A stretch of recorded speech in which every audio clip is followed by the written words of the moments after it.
Merci de choisir DBS pour vous informer. Bienvenue sur Écho d'Afrique. En République démocratique du Congo, alors que la fronde se poursuit au sommet de l'État, entre le président Félix Tshisekedi et son prédécesseur Joseph Kabila, les forces armées ont rompu le silence. Lors d'une conférence de presse jeudi à Kinshasa, leur porte-parole a mis en garde les politiques et appelé les militaires à ne pas se laisser influencer. Le général Léon Richard Kassonga a balayé d'un revers de la main les messages diffusés ces derniers jours sur les réseaux sociaux, appelant les troupes à la révolte contre les aérés de solde comme de primes, le manque d'équipement, de combat, voire même de carburant. S'il reconnaît toutefois que certaines difficultés résultant de la Covid-19 et de l'environnement international peu favorable empêchent le décaissement notamment des frais de fonctionnement, pour lui, cette campagne vise à diviser les troupes et à les monter contre le pouvoir politique. Il a réitéré le soutien des forces armées de la République démocratique du Congo aux institutions, tout en lançant un ultime avertissement à ceux qui militent pour la démoralisation des forces armées dans le but d'opposer les militaires les uns aux autres.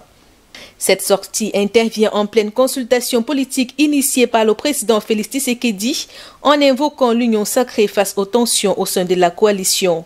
Le chef de l'État congolais a ainsi osé un véritable pari pour tenter de sortir des querelles qui vont crescendo depuis plusieurs mois avec le FCC de Joseph Kabila, ceci face à l'impossibilité de maintenir le statu quo au sein d'une coalition où les intérêts divergent trop et où la collaboration n'a souvent été qu'un vain mot. Investi en janvier 2019, le président Tshisekedi gouverne en coalition avec le FCC de son prédécesseur largement majoritaire au Parlement et dans les 26 provinces. Au Mali, les deux décrets relatifs à la mise en place du Conseil national de transition et signés en début de semaine par le président intérimaire ne font pas l'unanimité. Une partie de la classe politique malienne ainsi que des associations sont montées au créneau pour dénoncer ce qu'elles appellent la haute main des militaires sur la composition du futur organe législatif de la transition.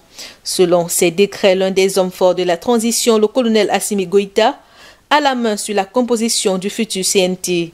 Par ailleurs, sur les 121 sièges, 22 sont attribués aux militaires. En effet, c'est le vice-président, le colonel Assimi Goïta, principal auteur du dernier coup d'État, qui reçoit la liste des candidatures pour les 121 postes du Conseil national de transition et qui, après examen des dossiers, arrêtera la liste des membres du Conseil. La liste définitive, elle, fera l'objet d'un autre décret du président de la transition, Bandao. Plusieurs partis et associations politiques du Mali ont marqué leur désaccord. L'Alliance Espérance Nouvelle démente un réajustement de la copie et refuse dans ces conditions de siéger au sein du futur Conseil national de transition. Également mécontents au sujet de la formation du CNT, les membres du mouvement du 5 juin qui ont participé à la chute de l'ancien président Ibrahim Boubacar Keïta. Ils appellent leurs militants à la mobilisation générale. En Angola, la tension ne faiblit pas. Des jeunes manifestants sont encore descendus dans les rues de Luanda pour protester contre la pauvreté. Soutenus par l'UNATA, le principal parti d'opposition, les protestataires réclament également la tenue d'élections locales reportées à cause de la pandémie de coronavirus. La marche a été rapidement dispersée par la police angolaise, accusée d'avoir fait usage de balles réelles et de gaz lacrymogènes.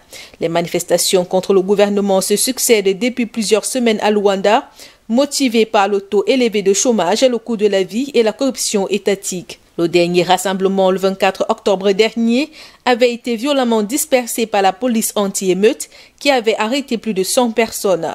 L'opposition avait appelé à une nouvelle manifestation mercredi, jour de la fête de l'indépendance, mais elle avait été interdite par les autorités locales qui avaient invoqué les restrictions liées à la pandémie de Covid-19. Même si les manifestations étaient plutôt rares depuis son accession au pouvoir, le chef de l'État Yao Lorenzo est accusé de ne pas avoir tenu ses promesses de se débarrasser de la corruption et relancer l'économie. Au Sénégal, les écoles ont rouvert ce jeudi après des mois de fermeture en raison de la pandémie de coronavirus. De sources officielles, le ministère de l'Éducation nationale a pris toutes les dispositions nécessaires pour assurer une bonne rentrée des classes aux 4 millions d'élèves et 97 000 enseignants attendus cette année. Cette rentrée est marquée par un bras de fer entre parents d'élèves et certaines écoles qui exigent le paiement des frais de scolarité durant la période de fermeture décidée par l'État. Les écoles sénégalaises avaient fermé en mars dernier après le premier cas confirmé de Covid-19. Depuis, le pays a recensé 14 744 cas pour 326 décès. Et puis, génocide rwandais, Félicien Kabuga plaidé non coupable lors de la première comparution devant le tribunal de l'Arrêt mercredi. Âgé de 85 ans, le financier présumé du génocide est arrivé au tribunal en fauteuil roulant. Il n'a pas répondu aux accusations portées devant le mécanisme international résiduel des tribunaux pénaux de l'ONU, mais le juge qui présidait la séance a considéré son silence comme un plaidoyer de non-culpabilité. Accusé de crimes de guerre pour avoir contribué à l'orchestration du génocide de 1994 et avoir armé des milices, l'ancien fugitif est aussi soupçonné d'avoir utilisé une station de radio qu'il dirigeait pour inciter les Hutus à tuer les Tutsis. Félicien Kabuga a été transféré aux Pays-Bas en mai après son arrestation près de Paris, après plus de 2 décennies de cavale. Il risque une éventuelle peine de prison à vie s'il est reconnu coupable. Le Ghana porte le deuil. L'ancien président Jerry John Riley est décédé jeudi à l'âge de 73 ans. L'annonce de son décès a déclenché de très nombreuses réactions.